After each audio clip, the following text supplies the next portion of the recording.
আজকে পনিরের রেসিপি নিয়ে চলে এসেছি। আর এই রেসিপিটা কিন্তু একটু অন্যরকম।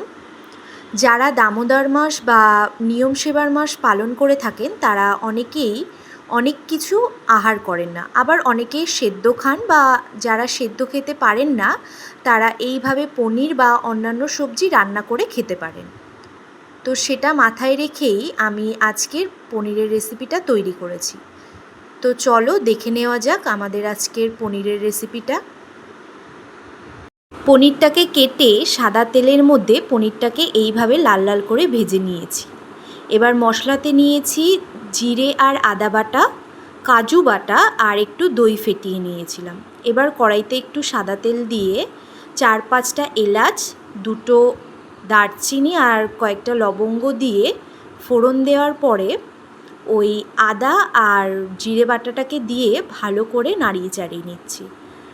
ভালো করে নাড়ানো চাড়ানো হয়ে গেলে কিন্তু আমরা গ্যাসের ফ্লেমটা একদম লো করে দেব। আর গ্যাসের ফ্লেমটা লো করে দিয়েই আমরা ওই কাজু বাটাটা দিয়ে দেব। গ্যাসের ফ্লেম লো না করলে কিন্তু কাজু বাটাটা লেগে যাওয়ার সম্ভাবনা থাকে। কাজু বাটাটাকে ভালো করে নাড়িয়ে চাড়িয়ে নেওয়ার পরে ওই ফেটিয়ে রাখা দইটা দিয়ে আবারও ভালো করে নাড়িয়ে চাড়িয়ে নেব। এরপর একটু পরিমাণ মতো চিনি দিয়ে ভালো করে একটু মিশিয়ে নেব। তারপর স্বাদ মতো লবণ দিয়ে দেব। লবণটা দিয়ে আবারও একটু ভালো করে মিশিয়ে নেব।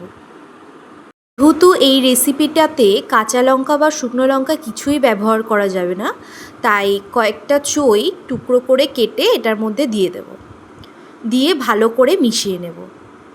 আর 1 চামচ মতো গোলমরিচ দিয়ে আবারও একটু ভালো করে মিশিয়ে নিয়েছি।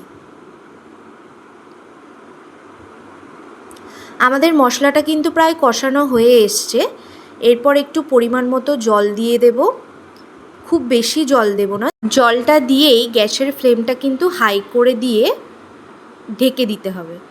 এবার ঢাকনাটা খুলে দেখো আমাদের ঝোলটা কিন্তু ফুটে এসছে। এরকম অবস্থায় সব পনিরগুলোকে এই ঝোলটার মধ্যে দিয়ে দিয়েছি। এরপর আবারও খুব ভালো করে ফুটে এসছে পনির আর ঝোলটা।